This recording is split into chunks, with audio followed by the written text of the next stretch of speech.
So we talked about the three legs. You've got the maintenance, you have the management, and you have the inspection. I want to dive in. I want to ask you, like, what specifically are you doing? Like, and you don't tell me any trade secrets, but are you managing the chemicals? You like adjusting vegetation? I mean, I guess this all falls under the umbrella. I'm guessing, like, how the water, how it seeps into the ground, all these things on your plate? Yes, there are a lot of different things that we take into account. And again, it's predominantly what the client wants. Okay. So from the standpoint of walking around a pond, I always do a visual inspection. Yeah. I'm always looking at the infrastructure, the inlets into the pond, the outlets, what the dam looks like, the embankments, the slopes.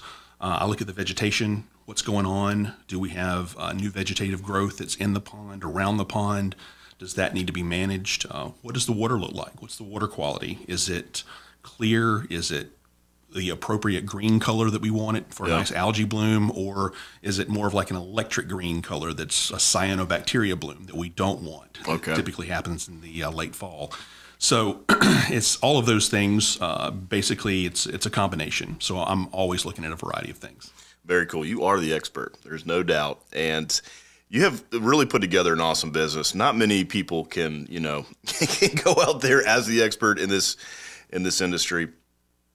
Switching gears a little bit, one of the cool things about running a company is you're able to give back in different ways. Yes, absolutely. And I know you are a huge advocate of Make-A-Wish, and I want to ask you a little bit about that journey, Certainly, yeah. So there's this big hike. Yeah. So the way this all got started is as a small business owner, you understand that the 40-hour work week is a misnomer. It's a fantasy. You more often work 10 to 12 hours a day, 7 days a week. And it was, it would usually get into the September, October time frame each year. And I would say to myself, the weather's going to start cooling off. It's going to get nice. I'm going to go up into the mountains for a couple of days. And then I put my head back down. I start working again.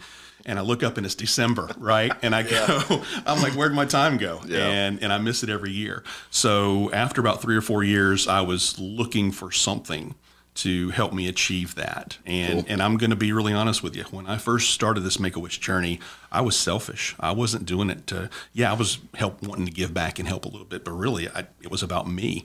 And so in January of 2022, my good friend Megan Woods, who has done this hike before, she reached out to me and said, is this something you'd be interested in? I said, yeah, but I got a lot of questions. So she was very helpful and answered a lot of questions. And I've got to tell you now, 2 years later and 6 hikes later, or I should say 5 hikes later, it's completely the opposite. It is what I thought I was going to get out of this was that and more.